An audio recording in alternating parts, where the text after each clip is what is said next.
Hello everyone, welcome to the Hypergamous Journey. And my last video, I was driving in my car and the video turned off. And now that I think of it, it might turn off this time too, because I didn't delete the things in storage. I'll see how far I get. So the last video is about dating apps, and everybody has different experiences with dating apps. So you can't really determine your success rate with comparing it to other people and their experiences on dating. Everyone has a different experiences with dating apps. And I have been using dating apps all of my life because I haven't been married. So I've been using dating apps on and off, even up until maybe 6 months ago, or I don't know when, maybe a year ago, I used dating apps.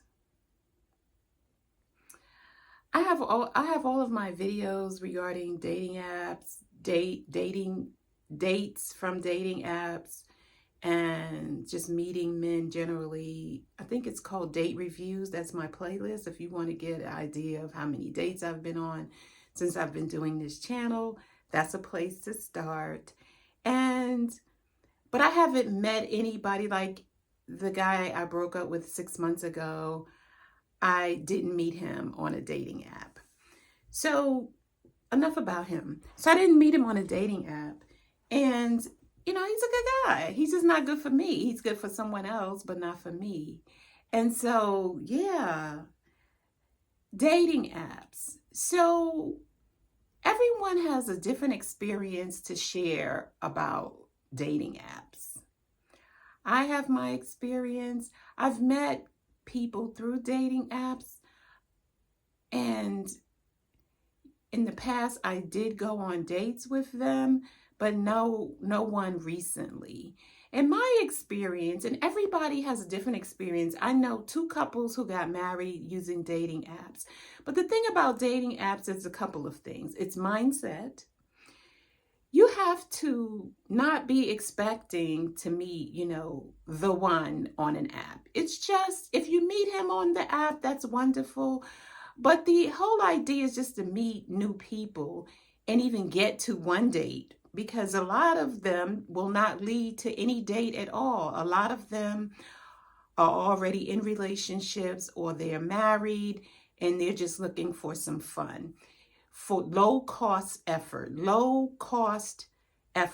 Dating apps are a low cost effort. If you're a man who's lacking attention or wants some new attention, or a woman for that matter who wants some new attention, some kind of add a little spice to her life, she might not be looking to go on a date. And the man might not be looking to take you on a date. He just wants to talk and BS around and play around without really any commitment. And then you have those men who are really looking and who really want partnership. But I don't usually meet those men. So, but they're out there. And so the whole point of dating or dating apps is to just get yourself out there. Since this is a woman's channel, I'm going to hone in on the woman's side of things.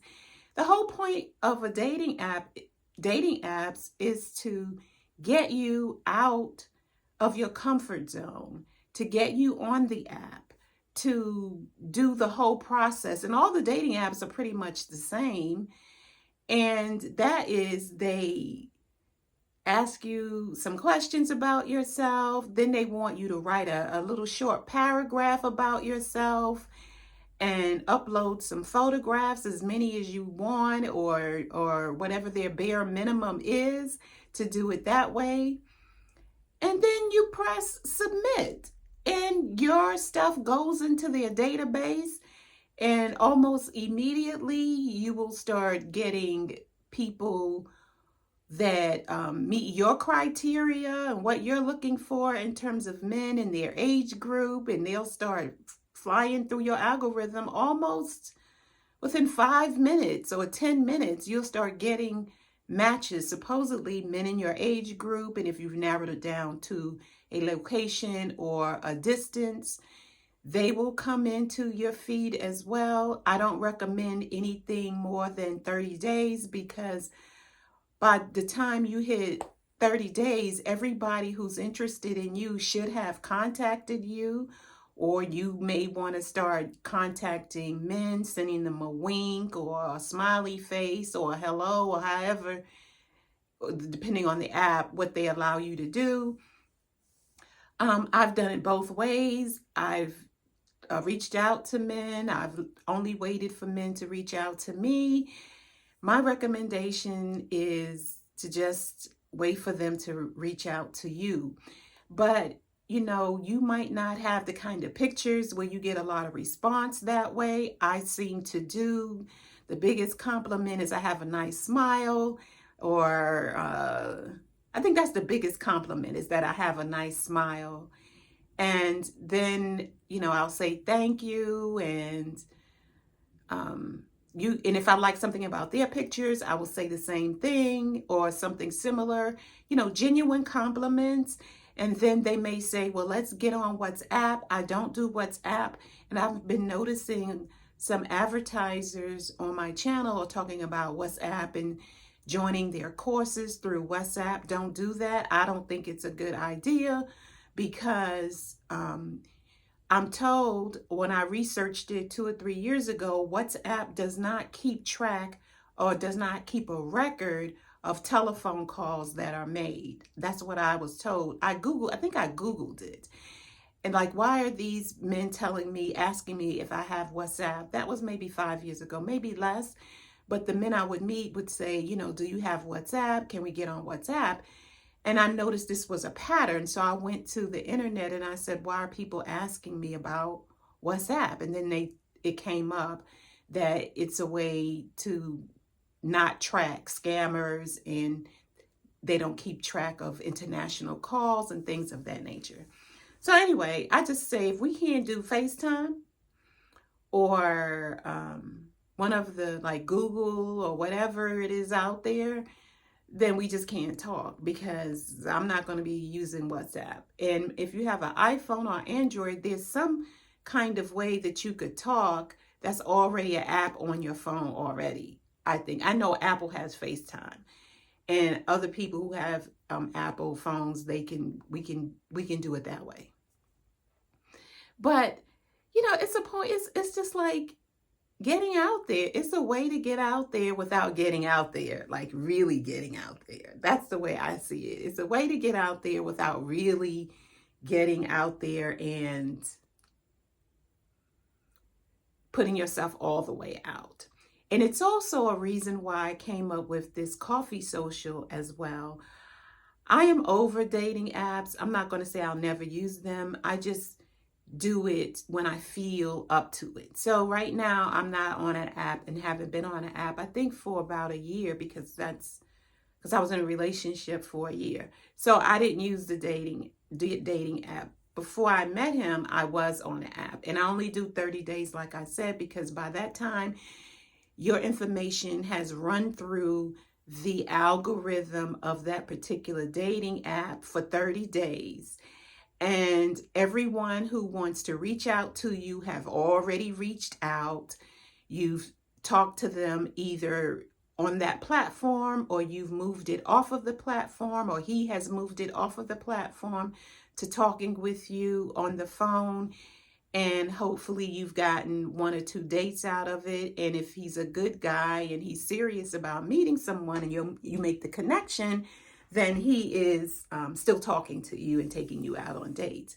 If not, I do 2 or 3 times back and forth on the platform, and then I give him my number. Some people say a Google Voice number, whatever you feel comfortable with. Then I move it off of the platform to calling and talking that way, and seeing if he's really committed, because that takes effort to go off the platform and now we're talking to each other, and then clocking and paying attention to whether or not he is calling consistently or inconsistently. Are we having connection? You know, and we shouldn't do too much of this talking before we meet in a public place. People say, like, I like to go to lunch. I don't do evening dates right away. I let him choose it. I let him prepare it. He might say to me, well, where do you like to go? I'll express that to him. He may say, you know, give me places, an idea of what you like. I give him 3 choices and he gets to decide, or he may not like any of those places and he wants to do something different. I'm open to that. But yeah, so this coffee social is my attempt to give us a place, people who are 50 and older, men and women single, to meet in person and establish connection in person. Like I said, there are going to be some icebreaker games to get us started, but usually men, everybody is there at the event to meet someone, to meet at least one person. And it shouldn't take a whole lot of ice breaking for us to do that. We don't have a lot of time, 2 hours. And if you get there on time, then you get 2 hours of to meet different people. And a man or a woman, you're not stuck just talking to one person. If you find one person you like and you enjoy talking to them, of course you can talk to them the whole time. But the whole point is for everybody to meet at least one person that they make a connection with. And if you want to meet more than one person, feel free, whether you're the man or the woman, feel free to meet more than one person. And we'll talk about that later at the event. Everyone is free to meet one or 2 or 3 people, however number. And we're not going to have attitude, ladies. We're not going to have attitude about that. And men can do it, and so can the women. I just want to say, like I said, tickets are selling. I am so happy. So this social is my attempt in a small way to get us off of the dating apps that have not met our expectation and get us to meeting and talking with each other in person. Single men and single women who are 50 and above. Thank you for watching, and I will see you in the next video. Bye.